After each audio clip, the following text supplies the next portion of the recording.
Saudações a todos, eu sou Marcos Arino, Babalaô e Calgondá, e este é o canal do blog Orumilá-Ifá.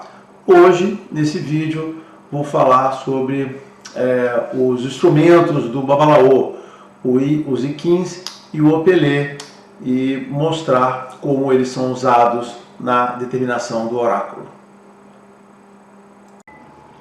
Antes de iniciar a falar, eu queria lembrar a todos que, como eu disse no início, né, esse canal do YouTube é um canal associado a um blog. Esse blog é encontrado no Blogger no YouTube, é encontrado no Blogger, né, da Google, e esse blog tem vários anos, muitos anos, e tem dezenas de textos com conteúdo sobre a religião Yorubá, tá certo? Então, mais do que esses vídeos, um local importante para vocês terem conteúdo sobre a religião e sobre cultos também, seja de fácil de chá, é esse blog que está nos endereços sempre que eu coloco quando apareça o início. Então, assim, não deixe de consultar o blog. Lá tem textos profundos, alguns, né, bastante profundos e bastante importantes dentro da religião, né?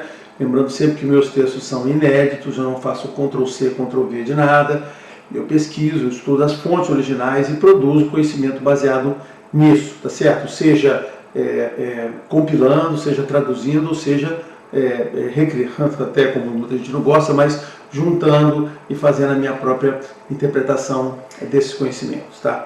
Bom, antes de eu falar especificamente sobre Ifá, e esse é muito legal porque esse é um dos primeiros vídeos da religião que eu falo especialmente sobre Ifá, né, sobre o meu culto, eu queria falar um pouquinho sobre, vou fazer uma pequena introdução dos oráculos, né? O oráculo de Ifá, assim como outros, está na categoria dos oráculos cinéticos, ou seja, por quê? Porque ele é originado a partir de um movimento. Oráculos cinéticos são oráculos que você pega algum instrumento, tá certo, né? Por exemplo, aqui no Brasil a gente tem os búzios, é um instrumento bastante comum, né? Então você faz um movimento com aquilo, aquele instrumento ele cai em algum local, numa superfície, ou numa forma que é utilizado, e ao ele terminar o movimento, né, o cinético, termina o movimento, à disposição das peças no tabuleiro, na mesa, onde for, na superfície que for eleita para aquilo, vai determinar a interpretação, tá certo? É entendido, né, pela religião que esse movimento que as peças fazem, eles sofrem a intervenção divina, né, dessas divindades que estão atuando aqui no nosso contexto, e elas direcionam as peças para caírem em posições, em configurações ou em arrumações, né, como a gente vai ver daqui a pouco, que permite ao Babalaô, ou olhador, ou no meu caso aqui o Babalaô, construir um elemento de interpretação e falar sobre aquilo, tá certo, né? Então, e esses são os oráculos cinéticos. Nem todos os oráculos, né, são cinéticos, como todos devem ter percebido. Eu sou uma pessoa muito interessada em religião, assim, de forma geral, eu estudo teologia até de outras religiões, vou fazer vídeos comentando ou criticando algumas outras correntes aí, tá certo? Estão para serem feitos, né, o que falta só é tempo para tudo. E também faço análises teológicas dessa religião que eu me prefiro mais, tá certo, né? Mas, então existem vários outros oráculos, né? Os oráculos cinéticos são um grupo importante, mas nem todo oráculo é cinético. Por exemplo, aqui no Brasil, bem conhecido, vou dar um exemplo de um oráculo que não é cinético, que é o caso da Umbanda, né? A Umbanda, quando você vai fazer uma consulta na Umbanda, você vai procurar um guia. Esse guia vai falar coisas para você da sua vida, de tempos anteriores da sua vida passada, pode dar dicas ou orientações para a sua vida futura, tá certo? Ele não vai dizer o que vai acontecer na sua vida futura, mas pode dar orientações, pode dizer coisas que estão em volta de você, que estão acontecendo. Então, eles, né, a consulta aos guias de Umbanda é um oráculo não cinético. Esse tipo de oráculo, consultar pessoas que falam, é muito comum, tá certo, né? É outro não cinético, né? Não cinético. Na própria África existem várias regiões lá. Lembra que a África é um continente gigantesco, já falei sobre isso, né? Continente gigantesco, tem muitas regiões, muitos povos lá, e um desses, cada povo tem seu oráculo, né? Tá certo? As religiões, mesmo que tenha uma religião bem profunda, o oráculo é alguma coisa que ele sempre tem, né? Por exemplo, quem tem curiosidade, tem um livro aqui, African Divination Systems, ele tem sistemas de adivinhação de vários povos e você pode entender ali alguns tipos de oráculos africanos, certo? Para entender que lá tem bastante, né? Espalhado por aqueles mundos, aqueles povos ao longo daquele território gigantesco que eles têm lá, tá certo? E a gente pode considerar que começa até nos árabes, né? Os árabes lá na parte lá de cima, né, do Oriente Médio, os árabes em cima do Maghreb, vai descendo ali para o subsaariano até lá para baixo, nós vamos encontrar povos diferentes e oráculos distintos, tá certo? Então é isso, tá certo, né? Eu queria falar essa introdução dizendo que, lembrando a todos, né, que oráculo em religião não é uma coisa inédita, muitas religiões têm oráculo. Eu espero fazer um vídeo, né, próximo aí que vou explicar esse contexto teológico do oráculo, apesar de que já existe no blog um texto que explica o contexto teológico do oráculo, mas vou falar, tá certo? Várias religiões têm, assim como também a gente conhece aqui que tem oráculos que não estão ligados à religião, né? O oráculo em si existe em todos os lugares, lida com o supernatural. Mais um exemplo aqui no Brasil, a gente tem um montão de adivinhos aí, né? Pessoas videntes, que podem adivinhar usando um copo d'água, podem fazer consultas para vocês usando baralhos, tá certo, né? Existem mais um tipo de uso de baralho. O baralho estaria nessa categoria dos oráculos cinéticos. Então existem muitos oráculos, né? Religiosos e não religiosos. O oráculo é uma coisa que permeia a humanidade, e está muito ligado a esse supernatural, tá certo, né? Claro que existem religiões que não têm oráculo, tá certo? Os católicos são uns, os evangélicos são outros.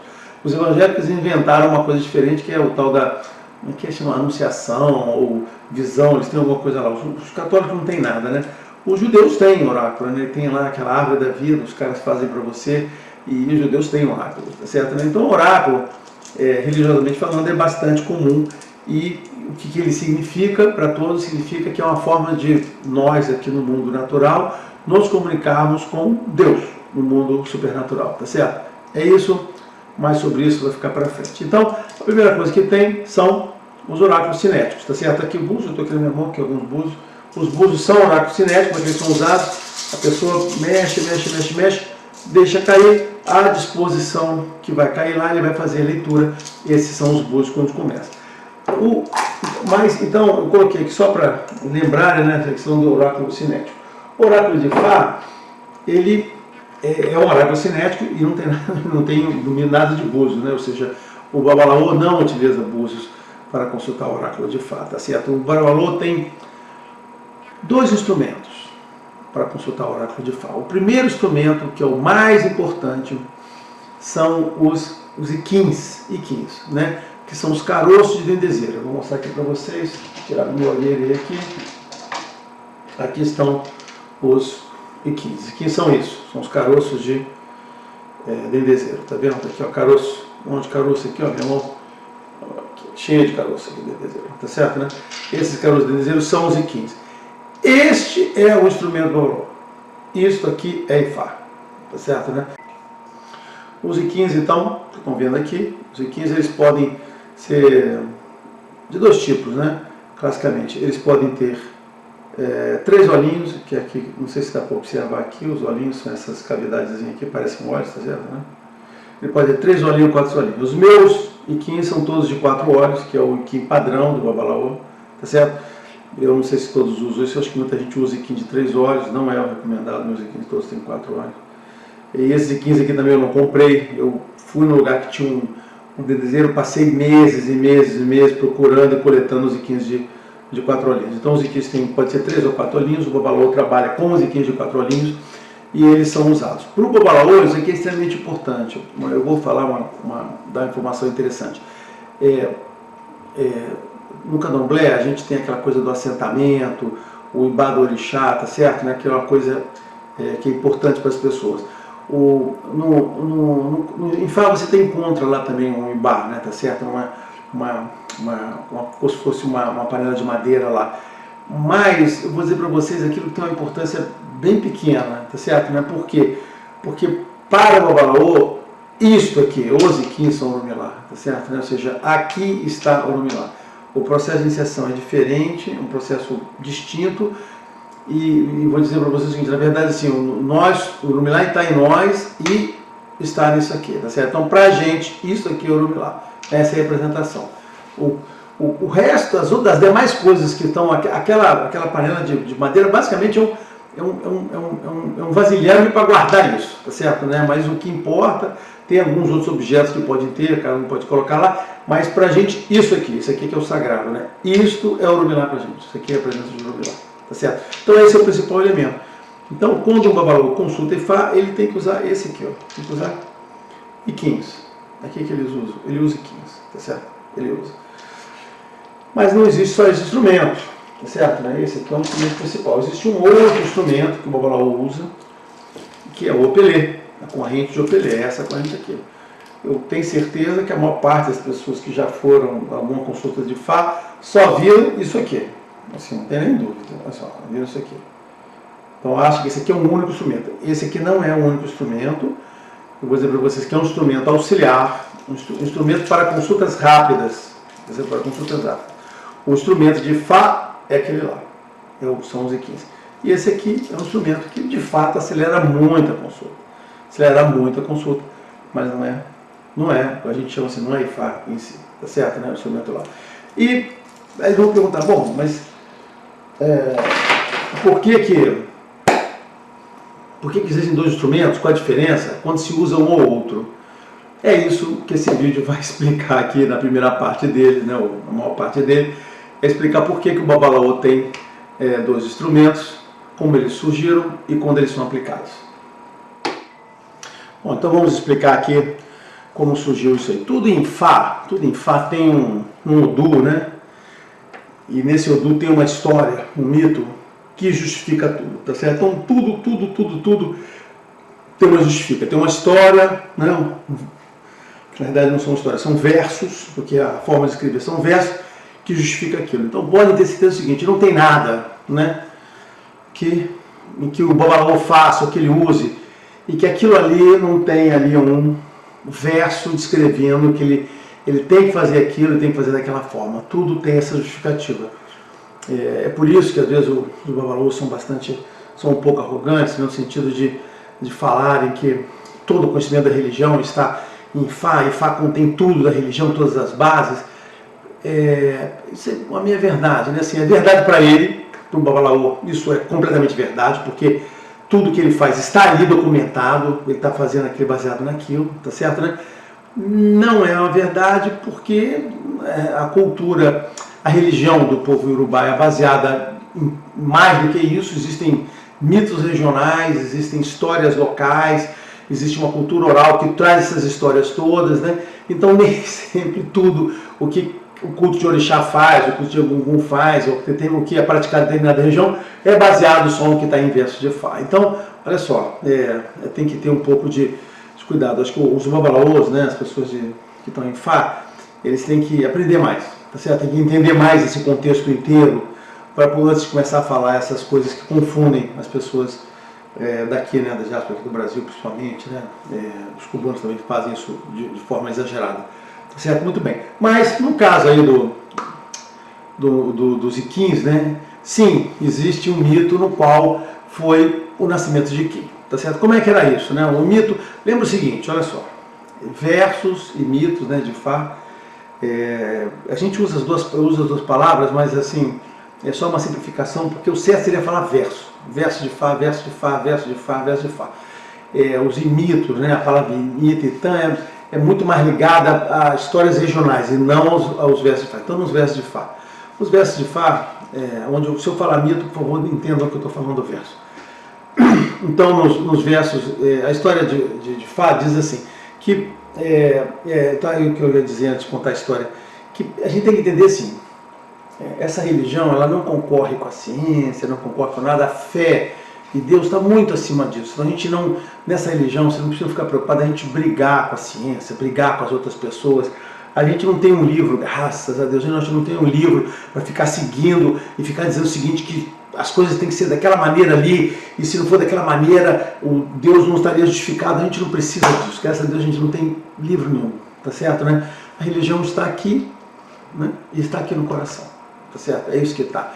E essas histórias todas são, que a gente pode falar, são metáforas e parábolas, né? Ou seja, são histórias que contam, algumas delas inspiradas pela própria história do povo Yorubá, outras que são versos que foram criados para explicar as coisas. Elas explicam a religião para as pessoas, explicam as coisas, mas as explicações sempre na forma, como eu falei, de uma metáfora. Então, o Babalaô tem que ser uma pessoa muito inteligente, tem que ser inteligente, né? Muito já não é necessário.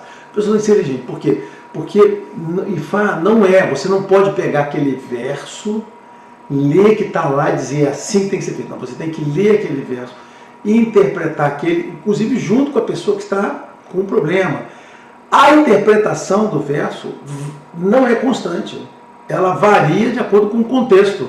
Você tem vários contextos ali, né, dos objetos, de quem está a ação, né, existem personagens diferentes, ou seja, as pessoas, você pode estar na pele de um personagem, depois, ou pode ser o outro personagem, não significa que você pode ser um outro personagem colateral. Então, assim, a interpretação muda. Então, não existe uma receita pronta de que você lê aquele verso e aquilo significa isso.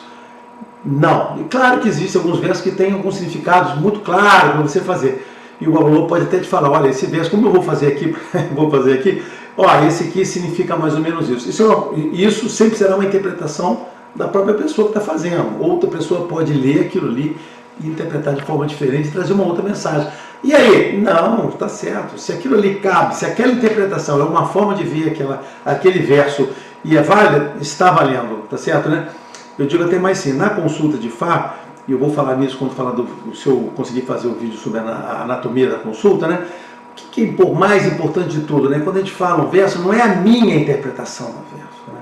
É sim a interpretação da pessoa que está ouvindo, o consulente. Ela pode não saber, veja bem, não sabe nada de Fá, mas eu tenho que contar uma história para ela através de um verso daqui, eu tenho que contar aquela história, e aquela pessoa vai ouvir aquilo e ela vai dizer o que ela entende daquilo, como é que aquela situação cabe na vida dela ou não, o que ela entende. A minha análise, né, a análise do Babalaô, da forma como ela está entendendo o problema, a forma como ela vê as coisas, é que começa a nos puxar as histórias. E aquilo ali a gente vai, para cada interpretação daquela, você vai puxando uma história, você vai descobrindo a história toda. Foi assim que eu aprendi a interpretar Ifá, tá certo? Me ensinar dessa maneira. É assim que eu fazia no início e é assim que eu continuo fazendo, tá certo? Então, assim, eu não uso para interpretações, tá certo? Assim, mentira. Eu uso para interpretações, porque aquilo acelera um pouco o entendimento geral, mas a consulta em si é baseada nessa interação, tá certo? Então eu tenho que ser sincero nisso. Bom, enfim, então, na história, o surgimento do Ikin vem no Odu, contado numa história que está no Odu Yorimeji. É uma história importante de Ifá, né? de Ifá, né? Um gesto importante. Existem nos 256 Odus, em alguns desses Odus, existem alguns versos que são, eu chamo de versos estruturais, né? Ele traz ali naquele verso, não um problema comum, mas assim, traz uma coisa importante da religião, traz um aspecto estrutural da religião, né? Tá certo? Então, em Oxétuá, o verso principal do Oxétuá é importantíssimo na religião. Odimeji tem lá o verso do equilíbrio, então a gente vai achando, e Orimeji tem alguns versos importantes, ele até Iká, ou seja, Ikameji, você tem alguns versos, e também nos Omu-Odu, né, também tem lá, alguns deles com versos importantíssimos que você vai encontrar lá, né? Ou seja, o Belgundá você encontra lá o verso sobre Ori, então aquele é um verso estrutural, documenta a história da individualidade da pessoa, tá certo? Então sim, a gente vai encontrar. Então um desses versos aí, Yorimeji, né, um dos Odumeji, tem a história de como surgiram os Ikins, tá certo? Eu uso a versão que eu uso eu encontrei, essa história é importante, então é encontrada com vários autores. Eu sempre procuro no blog citar fontes, aqui nos vídeos eu vou citar fontes. Então eu uso, eu não sei, aqui, tá vendo? Esse aqui, esse livro, para quem conhece, deve conhecer, o meu está um pouquinho gasto, mas já teve mais bonitinho, mas nunca foi lá. São os 16 grandes poemas de Ifá, do André Bimbolá, edição da Unesco, viu? Olha, tem o livro original, o meu livro original, não é cópia, não, tá certo? Não é o livro original que eu tenho. E aqui, o primeiro Odu desse livro aqui, dos principais 16 Odus, que não são, na realidade, não é uma história para cada Odumeji, tem histórias repetidas, que você vê que, né? Como eu disse, nem sempre tem Odumeji que não está aqui, nesses 16 aqui. Aqui são 16 histórias importantes. Tem outros livros também que reacionam histórias importantes, né? Tá certo? Então a primeira história, o nascimento de Ifá, né? Que é importante. Como é que era isso, né? Vamos lá, metáforas, né? Então como é que era naquela história? Oromilá vivia entre as pessoas, entre os homens, ele era uma pessoa muito sábia, era a pessoa que dominava o oráculo de Ifá, tudo mais, e ele é uma pessoa muito conhecida. Mas as pessoas lá, os habitantes em volta da cidade onde ele vivia, começaram a questionar ele, né? Por quê? Porque ele era o Oromilá, não tinha filhos, né? E aquilo para eles, lá para a sociedade Urubá, importante é o seguinte, é muito importante que você tenha família e filhos, tá certo? Você tem que ter família. Então ele é o paraíso dos casais héteros, né? Tá certo? Ou seja, você tem que casar com uma esposa, essa esposa tem que ter filhos, você tem que ter muitos filhos, ou tem que ter filhos, tá certo? Lá. Você pode ter, inclusive, várias esposas, não existe limite para isso, nem existe aquela coisa do tipo, você pode ter tantas esposas que você pode sustentar, não é verdade? Na verdade, lá as esposas se sustentam, então você não tem essa obrigação, né? A obrigação do marido é com os filhos da esposa, não com ela tem que sustentar. Então, você pode ter 10 esposas, o problema são os seus filhos, tá? Então, então ele não tinha. Então aquilo começou a ser questionado, aí o Oromilá vai a Ifá, né, vai a outros babalaôs, faz uma consulta, e ele faz lá, recebe uma informação, faz uma oferenda, faz lá uma ebó lá para Ifá, e ele passa a ter filhos. Então ele tem 8 filhos ao mesmo tempo, lá, sei lá, uma mulher diferente, eu não lembro mais aqui. Então ele passa a ter 8 filhos. E esses 8 filhos, aí ele, olha lá, beleza, então ele estava sendo atacado por não ser uma pessoa que tivesse prosperidade, porque a pessoa lá, o homem tinha que ter filhos. Por que tinha que ter filhos? Né? Vou ter que falar isso agora. É o seguinte, essa religião é uma religião de reencarnação, né? Reencarnacionista, tá certo, né? Então, você tem que ter filhos, para que seus filhos tenham outros filhos, você tenha netos, e você tenha bisneto, trineto, tataraneto, tem essa coisa, por quê? Porque para que você possa reencarnar novamente, né? Porque a religião entende que você reencarna dentro da mesma família, da mesma linhagem. Então, para que você possa vir e voltar, voltar aí, você tem que ter família, você tem que ter sucessores que permitam a você voltar a viver no Aê, tá certo? Então, a pessoa que vem, não casa e não tem filhos, aí a existência dele vai parar ali, ele nunca vai poder voltar mais, né? Então, por isso que a pessoa tem que ter filhos, tá certo, né? Isso vai ser abordado quando eu falar sobre religião, sim, alguns conceitos de religião. Mas vamos lá. Então, aí ele passou a ter 8 filhos. Então, esses 8 filhos cresceram, foram prósperos e se transformaram em reis, né, obás, de 8 regiões, 8 cidades diferentes lá. Todos eles foram prósperos e, como ele, tá certo, né, se tornaram pessoas importantes em 8 cidades lá, tá certo, né? Então, Oromilá ficou realizado com aquilo ali, sendo ele e os seus 8 filhos também importantes. Aí, uma vez, né, um tempo avançado, Oromilá fez um festival, lá eles faziam essa coisa do festival, né? Festival é um conceito bastante curioso, um dia eu falo, se der tempo vou lembrar de falar, ou aqui ou no blog, sobre qual é o conceito de festival deles, né? O festival é uma coisa, é uma manifestação deles, tá certo? Bem própria deles lá. Então ele fez um festival e chamou os filhos. Ao chamar os filhos foram chegando um a um e chegaram prestando homenagem a ele, tá certo, né? Então chegavam lá e ia prestar homenagem, era se ficar na frente dele. Ele estava lá todo vestido, né? Ele tinha o Opa Ossum, ele tinha lá sandálias, tinha uma túnica que eles chamavam de Odum, né? Tinha as sandálias lá de latão, tinha coroa, ele tinha tudo. Então se ornamentou para aquilo e os filhos chegavam e na frente dele falavam lá a frase, né, saudação que é a saudação mais importante de Ifá, né? Aboro xixê. Então por isso que o todo, também a explicação, por que todo o babalaô fala isso? Porque esta é a saudação que Oromilá exigia, e essa saudação está escrita no Udu Yorimeji, Aboro xixê, tá certo, né? Na realidade, o que significa isso? Que a oferenda seja feita e seja aceita por ele, tá certo, né? Então chegou o primeiro, chegou o segundo, chegou o terceiro, chegou o quarto, chegou o quinto.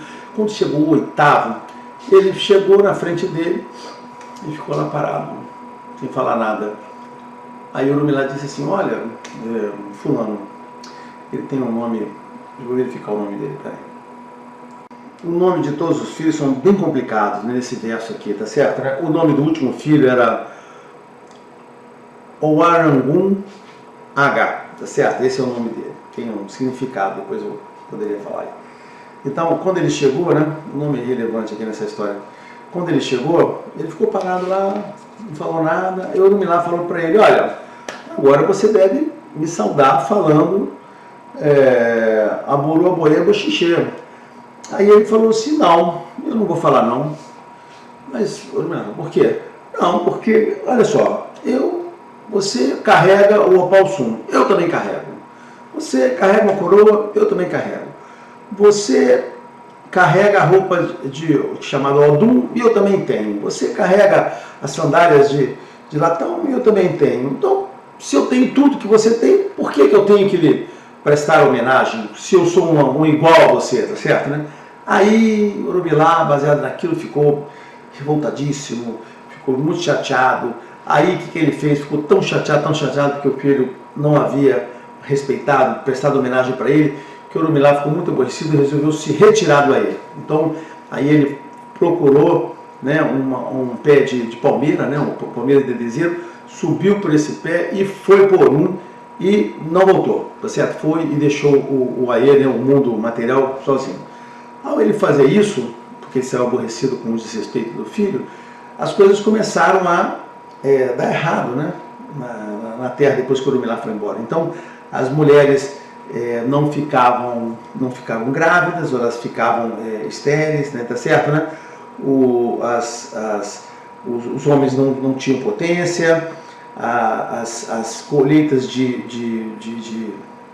Exu, né, de Inhame, não desenvolviam, tá certo, né? Os feijões também não desenvolviam, então, né, as galinhas não cresciam, não se reproduziam, então tudo aquilo começou a ficar triste, começou a ficar ruim, as doenças não tinham cura, tá certo? Então, assim, as coisas começaram a ficar. Aí as pessoas se reuniram e falaram assim, olha, as coisas estão muito ruins, desde que o Orumilá foi embora, as coisas só pioraram aqui e a gente está sentindo falta dele. Aí tudo ficou tão ruim, que os 8 filhos se reuniram, foram a Ifá, tá certo, né? E Ifá disse para eles o seguinte, olha, é o seguinte, para vocês poderem fazer alguma coisa, vocês vão ter que fazer uma oferenda para poder trazer o Orumilá de volta. Então, aí eles fizeram prepararam essa oferenda toda e foram, né, com toda a humildade, né, ao pé lá daquele dedezeiro e pediram, fizeram uma súplica lá para Orumilá, que você abandonou a gente e tal. As pessoas mais importantes estavam lá junto com eles, pedindo a volta deles, que ele os perdoasse, que Orumilá voltasse, né. Aí Orumilá disse o seguinte, não, eu não vou voltar mais. E pediu para eles esticarem a mão, aí deu para eles os iquins, os 16 iquins. Então ele disse assim, olha, eu não vou voltar mais, vocês vão usar esses 16 iquins para falar comigo. Aí os iquins nasceram aí, e eles aprenderam e passaram a consultar os iquins para conversar com o Orumilá e receber as informações. Aí a partir daí, né, o mundo voltou de novo a corrigir os problemas através da prática do oráculo de Ifá, tá certo? Então, essa é a história que descreve o nascimento dos iquins, tá certo, né? Em relação a essas histórias, eu gostaria... Aí as pessoas podem perguntar assim, cara, essa história é muito interessante, né? Porque ela termina com uma coisa, né? Termina com uma conversa assim que diz, né, que Orumilá, o falador de todos os dialetos, aquele cujo o apelido é lá a Asodê, tá certo, né? E Fá foi para a casa de Olokun, mas nunca retornou, tá certo, né?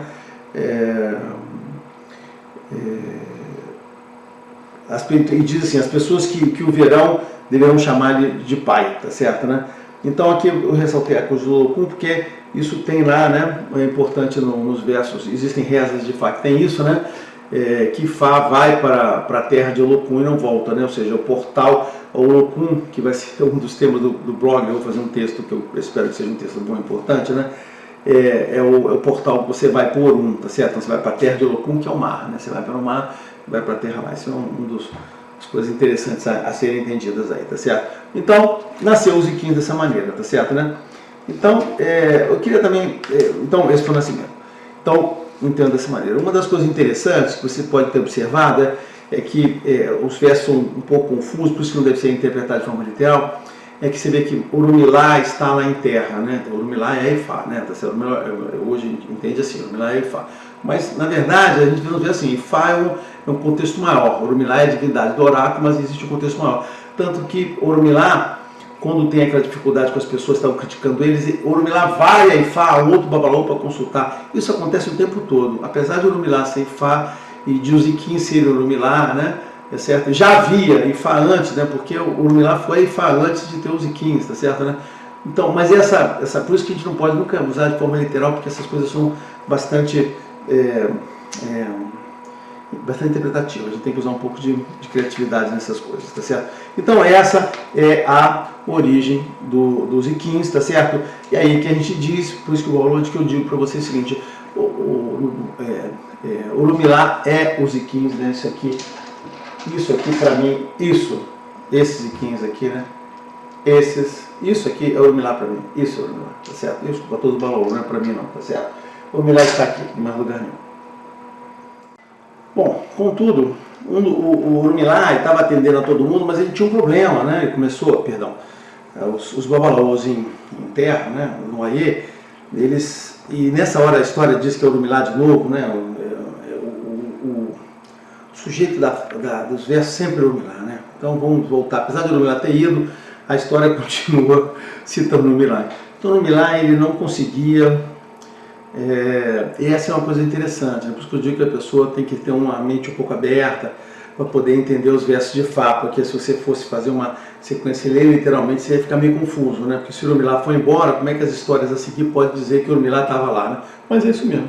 Então Orumilá estava lá, atendendo as pessoas, né, com os Iquins, só que não estava conseguindo dar vazão, porque era muita gente que ele precisava ajudar, e o método de consultar os Iquins é um método demorado, realmente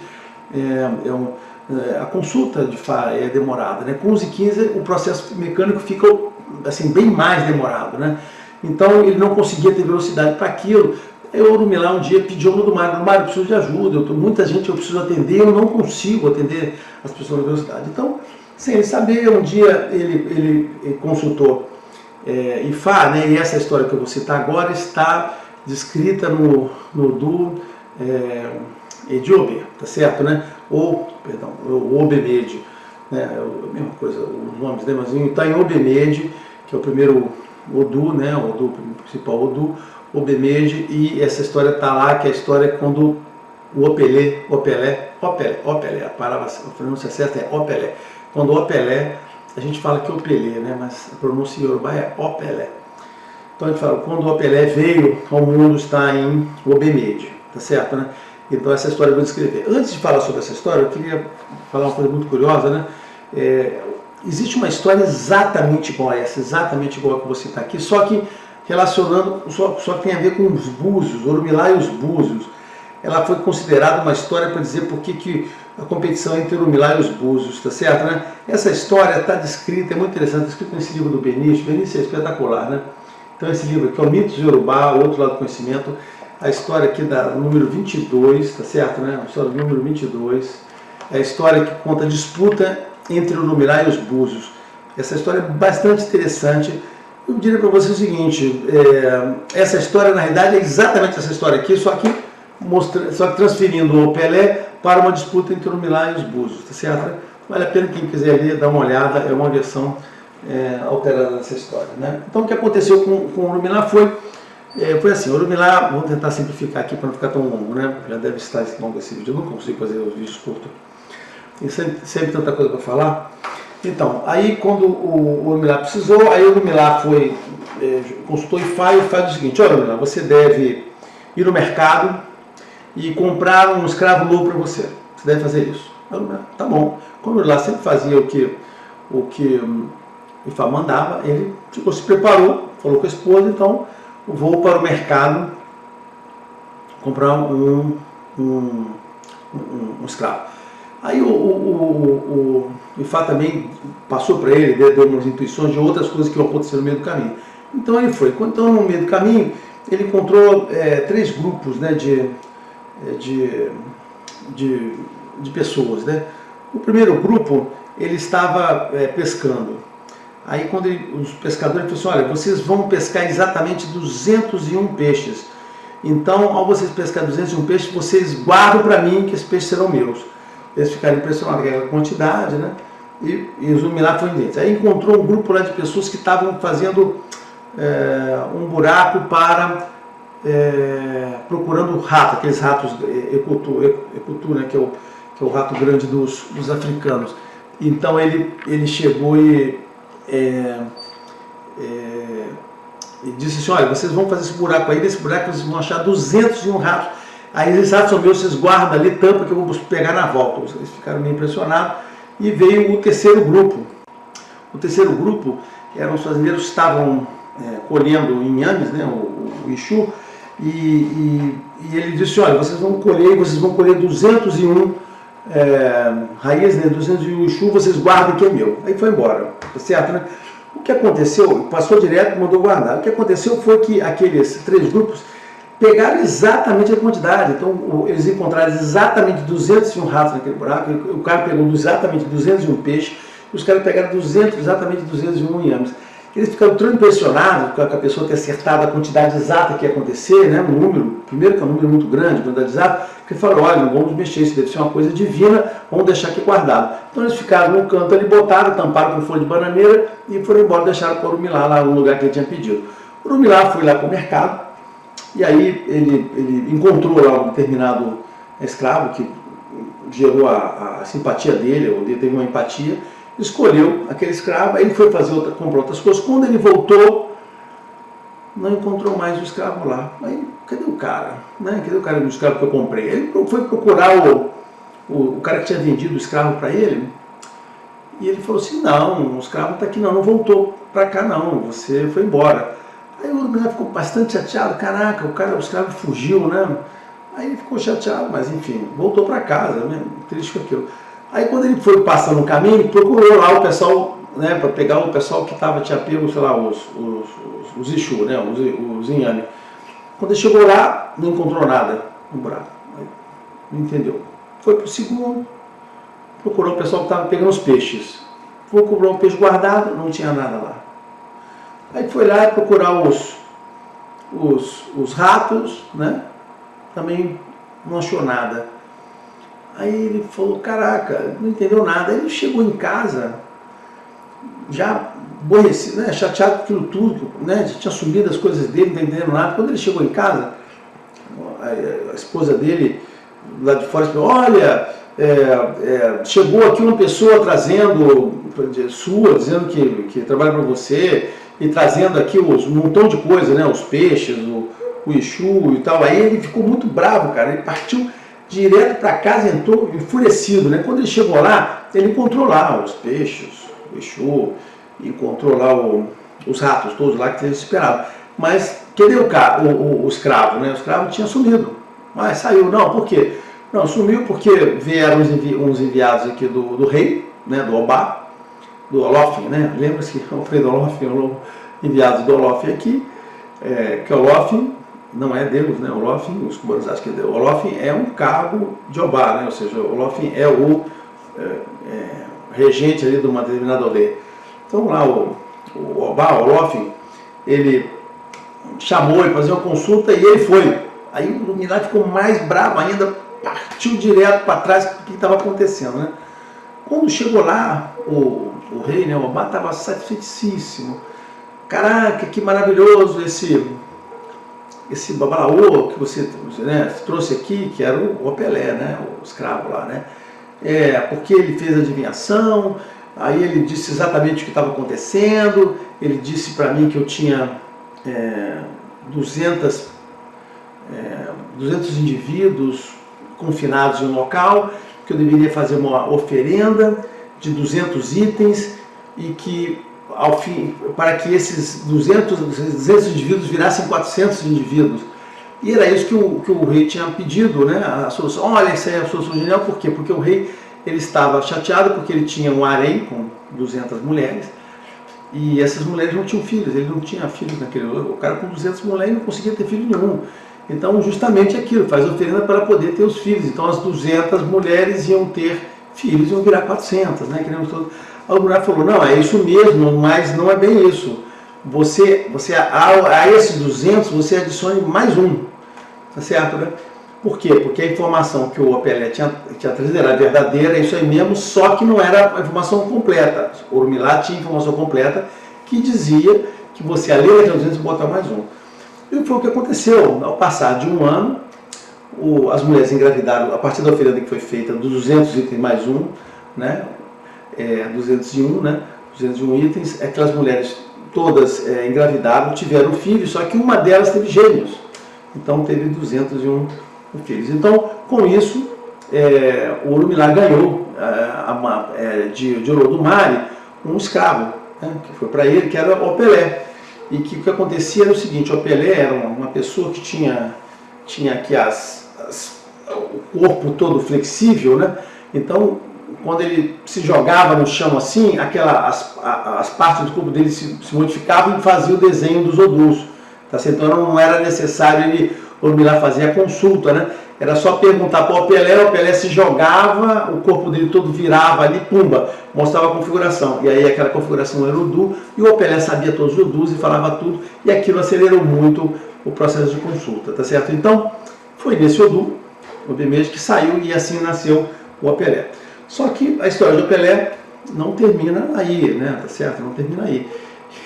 Existe um segundo passo, que foi a história que aparece em Obará Irosum, que é um Odu, né? Que é a história que quando o Opelé se transforma em uma corrente. E essa história é muito interessante. Bom, a história de Opelé, essa história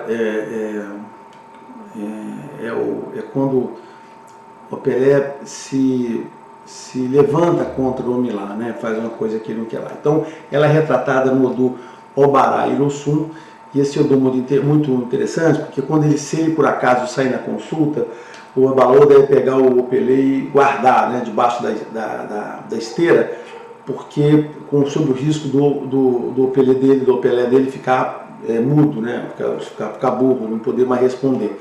Então é um Odu que mostra essa briga, né? essa revolta, essa disputa entre Orumilá e o Opelé. O que aconteceu foi o seguinte: em determinado momento da vida de Orumilá, ele estava buscando uma boa fortuna, ele queria uma condição melhor para ele, tá certo? Ele estava trabalhando muito e não tinha tanta prosperidade. Então ele está procurando prosperidade, consultou Ifá. Aí Ifá disse para ele o seguinte: olha, você junta essas coisas todas, você vai para determinado lugar, e nesse determinado lugar você será transformado em escravo. Mas achou estranho, mas o Orumilá não questionou. Se Ifá disse para ele fazer aquilo, jamais seria, nessas histórias, jamais o Orumilá contesta Ifá. Então ele pegou as coisas dele, empacotou e foi para frente e deixou a casa dele lá tranquila. Ele tinha várias esposas, mas a esposa sênior dele era Firecefum, e essa esposa dele é que sabia tudo dele, sabia alimentar ele, sabia dar banho para ele, sabia cuidar, é aquele que cuidava de Orumilá, e falou: Firecefum, você toma conta aqui da casa, eu vou e volto, tá certo? Aí ele foi caminhando, ficou lá em determinado lugar que o Fá tinha orientado ele a ficar, e o que aconteceu foi o seguinte: uma determinada aldeia lá, uma determinada região, né, uma determinada cidade, ou aldeia, como faz, o rei, né, o Obá, tinha morrido, né? Eles ficaram sem. E aí eles consultaram o oráculo, e o oráculo mandou: olha, vai em tal lugar que você vai encontrar uma pessoa lá, essa pessoa vocês vão transformar em rei. E olha que coisa interessante, né? Assim que o Ifá funciona. Aí as pessoas foram lá, encontraram o Orumilá, tudo para cá, os guardas pegaram ele, vão levar você vai ser o nosso rei. Aí botaram o Orumilá preso, ele ficou assim, né? É o que ele queria ficar próspero, então eles prenderam: não, você vai ser o nosso rei, a partir de agora você que vai reinar aqui. Aí não deixaram ele sair, né? E começaram a cuidar dele, tá certo? Só que começaram a cuidar de uma forma muito ruim, né? Ele reclamava porque eles limpavam a pele dele com aquela pedra pômez, com aquelas buchas, e aquilo machucava a pele dele. Eles davam comida muito apimentada, né, muito temperada, e aquilo desagradava a ele. Então o Orumilá estava passando, apesar de ele estar naquela posição boa, que é o que ele queria, o que tinha pedido de IFA, ele estava passando muito mal, ele estava sendo não tratado da forma que ele gostaria de ser tratado. Aí ele foi novamente a IFA para perguntar, olha, IFA, eu preciso da minha mulher de volta, eu preciso que cuide de mim, aqui está tudo bom, estou legal, atingi aquilo que você me prometeu, mas eu preciso ficar numa condição melhor. Aí Orumilá passou lá que ele deveria, como um sacrifício, deveria procurar em determinada caverna um rato gigante especial que tinha lá, o maior que tinha na região, e trazer, tá certo? Então Orumilá preparou isso e ia juntar um grupo de guerreiros para os caras irem lá, e nem foi, não podia sair da cidade, Orumilá não saía da cidade. Vamos lá pegar o negócio. Enquanto isso, lá na casa de Orumilá, né, Firecefum estava passando uns apertos com o Pelé, porque o Pelé, com a ausência de Orumilá, que o Orumilá sumiu, começou a dar ordem na casa, começou a mandar em tudo, e começou inclusive a dar em cima da esposa de Orumilá, das esposas de Firecefum, queria ficar com ela, certo? Firecefum recusava de todo jeito, mas o Pelé virou dono da situação e queria mandar na casa e se aproveitar, inclusive, tomar as coisas de Orumilá e tomar a esposa dele, tá certo, né? Aí Firecefum ficou apavorada, não sabia o que fazia, porque o Orumilá não aparecia, ela com aquela história lá, e ela foi também no Babalaô lá perto, lá, consultou, o Babalaô o seguinte, olha, você deve ir na determinada caverna lá e pegar um rato grande que tem lá para você poder fazer uma oferenda, tá certo? Aí Firecefum partiu também para a caverna. Quando chegou lá, ela chegou primeiro, ela chegou lá e conseguiu pegar aquele rato grande, né? Quando os soldados lá do Orumilá chegaram, viram ela com aquele rato, ela disse que o rato é meu, não sei o que eles fizeram, não tiveram dúvida, eles pegaram o rato e a mulher levaram embora, levaram para a cidade lá, né? Quando chegou lá, o Orumilá não tinha reconhecido, viu, porque não entendeu nada, mandou trazer um rato, trouxe uma mulher junto, né? E aí teve aquele negócio, o Orumilá viu que é Firecefum, eles se abraçaram, não sei o que, o Orumilá com saudade, eles estão aqui me maltratando, está tudo bom, mas olha só, eu estou muito maltratado, preciso de você aqui. Aí o Firecefum falou assim, só que o seguinte, lá na sua casa também está muito ruim, o Pelé estava tomando tudo, foi para cima de mim, não conseguiu nada, mas tentou tomar conta de tudo. Aí o Orumilá ficou chateado, bom, mas aí já tinha resolvido a situação, já estava com o Firecefum junto dele, arrumou a situação, aí ele pegou os guardas e partiu lá atrás do Pelé, né? Quando chegou lá, pegou o Pelé e disse o seguinte, olha Pelé, você me traiu, eu deixei você aqui para tomar conta da casa, e você traiu minha confiança, e então por causa disso você vai ser condenado, você não vai ser mais uma pessoa, você vai ser uma corrente, e o Pelé virou uma corrente e passou a ser um escravo e trabalhar por aquilo. E como uma corrente, ele nunca, uma coisa interessante, conhecimento passado, o Pelé nunca recebe o mesmo sacrifício que os Iquins recebem, né? Então quando o Babalaô vai dar share, né? Vai alimentar o seu Ifá, quando a gente vai alimentar o seu Ifá, a gente está falando dos seus Iquins, né? O Pelé não está nada, então o Pelé não recebe as mesmas coisas que Iquim recebe, tá certo? Da mesma forma, essa história também tem vários significados, né?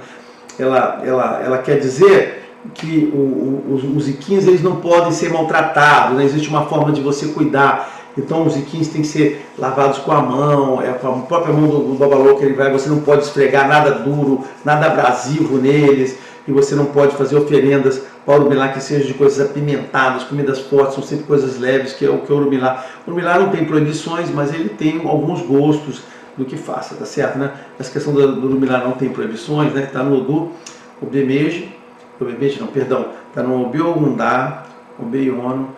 É uma história bastante interessante, que é da Iaô. Um dia eu gostaria de contar, eu não sei se está lá no site, mas a história assim, porque que... e vocês podem ver essa história, por que o Orumilá não tem proibições, tá certo? Por que o Orumilá não tem proibições, não pode ter.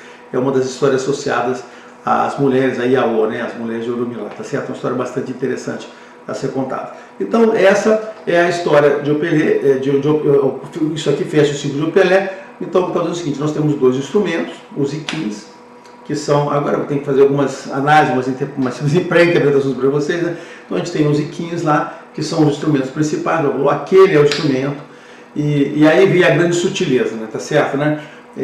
Mas quem é melhor? Olha só, em face nunca vai encontrar um Babalaô que fala quem é melhor, não. Como está dito nas histórias, o Opelé e o Iquim, o Opelé sabe todas as informações estão sempre corretas, interpretações incorretas. Contudo, os Iquins são mais completos. Então isso é o máximo que vocês vão ouvir com relação a isso, né, sobre fato. Então, se você usa o Opelé para uma consulta, você vai ter a verdade, você vai ter informação, só que se você usa Iquim, você vai ter uma informação mais completa, mais profunda, talvez você vá lá na causa. Eu tenho a minha experiência, assim, essa é a história, explica por que existe diferença, então não é a mesma coisa você consultar, só para dizer que é a mesma coisa, não é a mesma coisa você consultar os Iquins e o Opelé, não é a mesma coisa, tá certo? Não é a mesma coisa, os dois, tá certo, né? E a diferença está em que a consulta lá. Então, qual é a minha experiência? A experiência é a seguinte, que de fato, o Opelé é muito bom para você fazer consultas rápidas, assuntos que você precisa de saber no dia a dia. Eu diria o seguinte, aqueles assuntos que você quer saber com o Buzo, o Opelé é até muito mais rápido que o Buzo para poder responder, do que pese os Buzos têm informações importantes, é uma grafia, ele tem mais riqueza de informações que o Opelé, né? Até certo ponto, isso está nos meus textos que eu explico no blog, mas o Iquim realmente é o que tem informação. Além do que, só no Iquim que você risca os odus, né? Ou seja, quando você usa o Opelé, você não usa o Opon e Fá, né? que é o elemento que liga o Orum a E, né? Eu já escrevi um texto isso, né? A metáfora do mundo iorubá é uma cabaça com dois pedaços. Um pedaço é o Orum, outro pedaço é o Aie, então uma cabaça é um mundo, ou seja, o universo é dividido em... O que significa isso? O universo é dividido em dois pedaços, um Orum e Aie, tá certo? No meio dela, separando as duas, está o Opon, né? O Ifá diz assim. Então o Opon é o cara que comunica os dois mundos, assim, tá certo, né? Então, aqueles que acham, porque a cabaça de cima é o Xalá, a cabaça do Dodó, esqueçam isso. Isso aí, o culto de Orixá colocou isso, mas não é isso. A cabaça a parte de cima é Orum, a parte de baixo é Aie. Ponto. É essa a história da cabaça, tá certo? Vai ter um texto bem completo sobre essa história da cabaça. Tem um lá, eu vou complementar, vai ficar mais tenso ainda. Tá certo? Então, essa é a história. Então não somos. E quando a gente faz a Ifá, a gente diz o seguinte, naquela hora a gente baixa o Ifá, né? Vem o Odu, a energia toda, né? Eu sempre digo que a consulta oráculo de Ifá é um ebó, tá certo? É um ebó. Quando você está consultando, você já está recebendo o ebó ali na hora ali. Esse efeito, no que pese, essas duas, para mim, esse efeito, na minha opinião prática, Iquim, você chama, tal, aquela hora você está com o Orumilá, você está recebendo, o Odu vem para você. Iquim, Opelé, ótimo, consultas rápidas de estudo, tem que falar, você vai lá. Existem até, eu digo para você o seguinte, existem até horas que você não deve usar o Iquim, porque tem informações ali que você tem que tirar com o Opelé, porque é bem mais rápido você fazer e você não precisa ter nenhum Odu, né? Existem formas até de você jogar sem você precisar tirar o Odu para tudo. Existem formas de você até usar os dois para isso. Então você tem que usar os instrumentos de forma adequada, até para poder acelerar ou não ficar misturando, botando Odu em tudo que você faz, tá certo, né? Então, são os dois instrumentos. Eu queria, então essa é a história da origem dos dois. Eu queria falar um pouquinho mais, antes de encerrar, também não estou encerrando não, falar sobre aquela história do Yoridu. Eu acho que todo mundo vai perguntar assim, mas caraca, por que o filho contrariou o pai? E por que o Orumilá, só por causa dessa coisa, foi embora do mundo, né? Lembra? Parábolas, tá certo, né? A minha interpretação é a seguinte, né? Isso também traz uma informação importante. Os filhos estavam lá estabelecidos, eles já eram reis, estavam lá, né? Então não cabia no mundo os filhos dele, né, que já o representavam, já eram os ministros dele lá, que já tinham aquela posição importante, ter no mundo uma outra figura que fosse mais importante que os importantes, tá certo? Então, aquela era uma situação que não poderia existir, tá certo, né? Então, o Orumilá se retirou para que os filhos, né, pudessem ter aquela posição de seres superiores. E é por isso, né, que a gente diz assim que o Babalaô, ele está numa posição diferente do pessoal do culto de Orixá. O Babalaô não tem, né, essa posição de ter um superior que ele fica ali batendo cabeça, se submetendo, tá certo? O Babalaô trata com iguais, sempre, né? Isso é assim, a iniciação de um Babalaô é totalmente diferente de uma iniciação de um Eaoda, de uma pessoa de culto de Orixá, né? Não existe um iniciador, existem 10, 16, 20 iniciadores, tá certo, né? E Babalaôs são iguais, tá certo, né?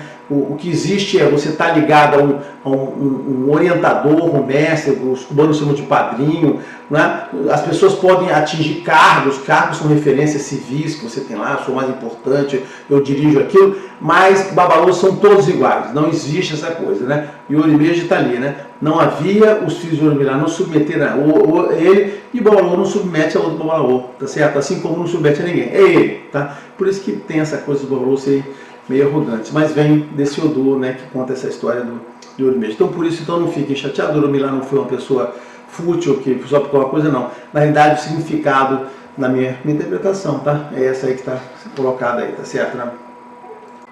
Aí finalmente, agora sim, antes de encerrar, eu queria falar só uma coisa, eu queria mostrar para vocês como é que se usa, como é que é a forma de se usar Ifá, né?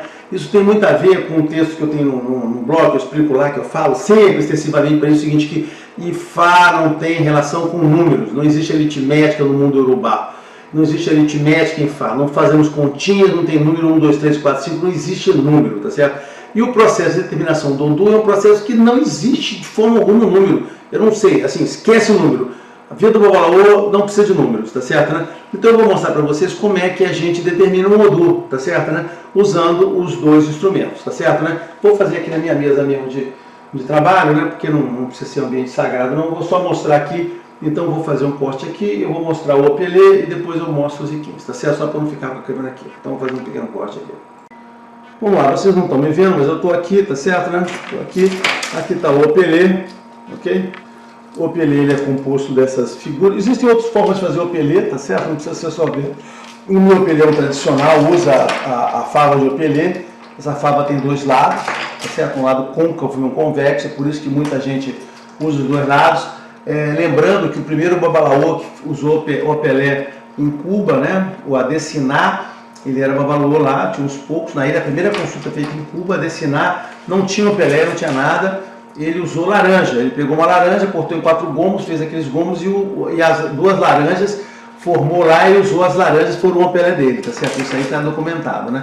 Então, mas esse aqui é um Opelé tradicional, tá certo? A corrente, um dos lados é Urumilá, o outro lado é Exu, tá certo, né? É sempre assim, sempre entrega. Então o que eu faço? Quando o babalaô ele faz alguns movimentos, vou mostrar, aí ele joga o Opelê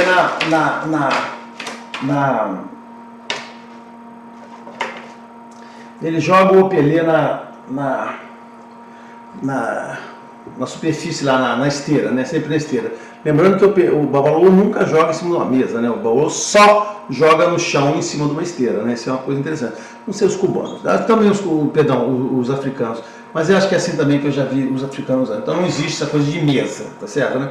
Então o que acontece é que quando ele joga e cai, tá certo, né? Aí vai aparecer um Odu, né? O Odu é assim, né? Quando aparece essa parte convexa aqui, né? Que tem um izinho aqui, isso aqui é 1, essa aqui é 2. Então aqui é 2, 1, 2, 1, isso aqui é Orangumeji, tá certo, né? Então se caísse assim, seria Ofum, Ossá, tá certo, né? Se caísse todos assim, seria Obemeji, tá certo? Então assim, pela essa disposição a gente chega e já olha aqui. Então não existe o processo, quando a gente está usando o Opelê, a gente não risca, né? Basicamente a gente só botou aqui, quando olhou já tá lido o que está colocando lá. E a gente pode usar de duas maneiras, a gente pode usar assim, né? Direto, você tira o Odu aqui, ou tem uma forma mais rápida de ler, quando você precisa fazer sim ou não existe necessidade de fazer Odu, você joga terminado e uma perna é sim, outra perna é não, você faz meia as pernas que você termina sim ou não, tá certo? Então assim é a forma como você usa para fazer o Opelé. Então o Opelé é assim. Então vejam bem, não tem número aqui, né? A gente joga pelo desenho, a gente sabe o que aconteceu, tá certo?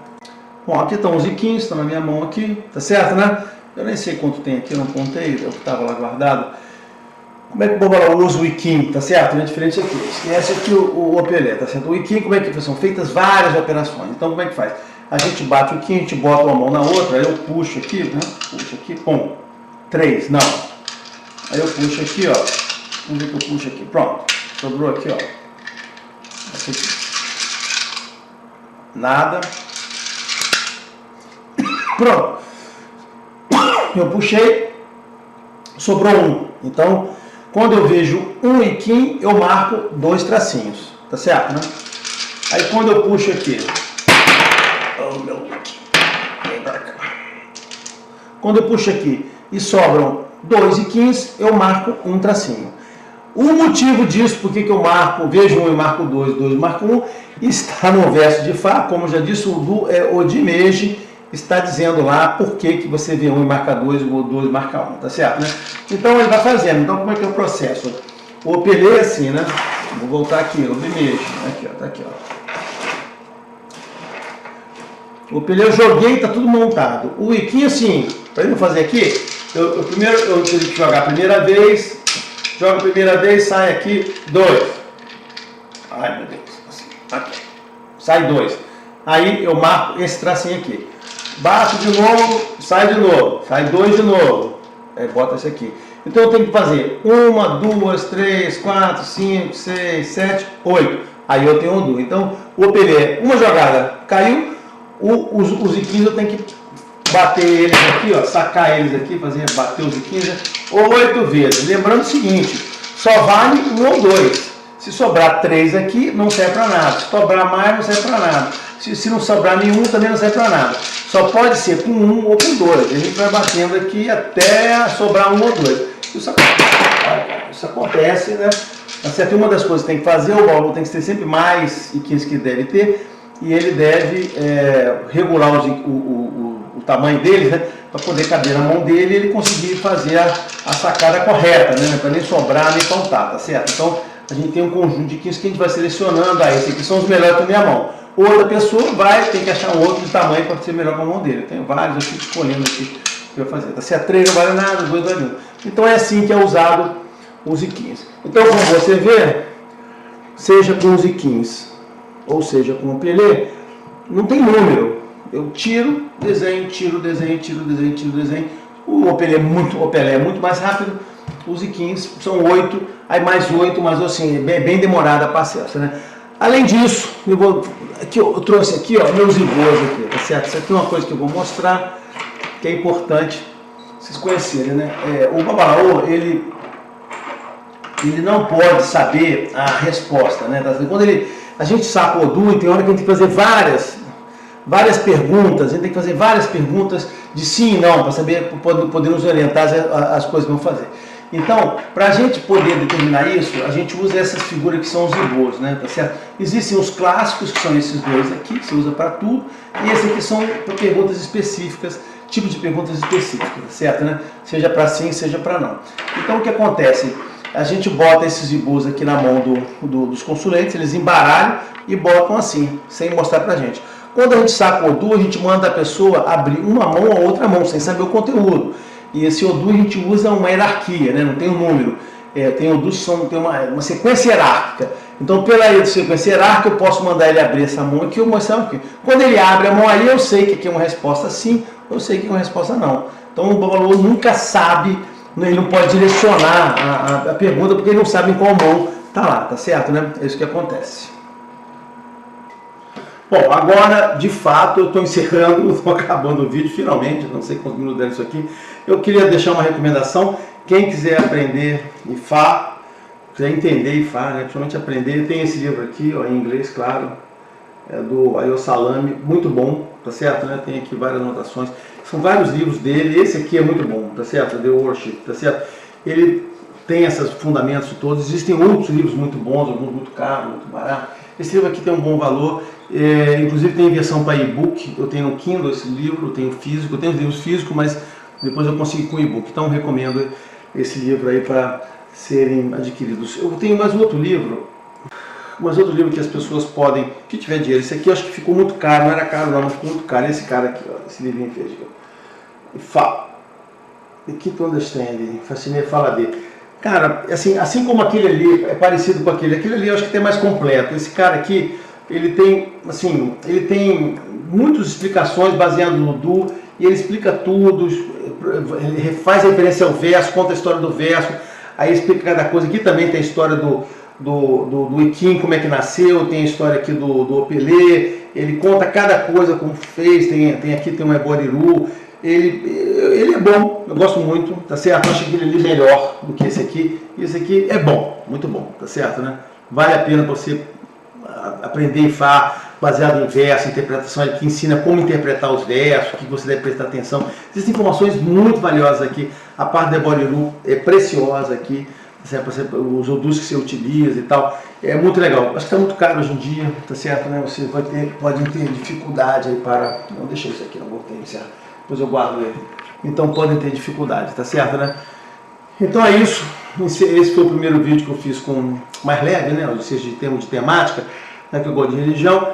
Mas eu fiz só leve com alguns instrumentos de Fá. Espero que as pessoas gostem. Quem quiser comentar, comente. Nem todos os vídeos serão assim com essas coisas. Eu não estou aqui para fazer essas partes práticas.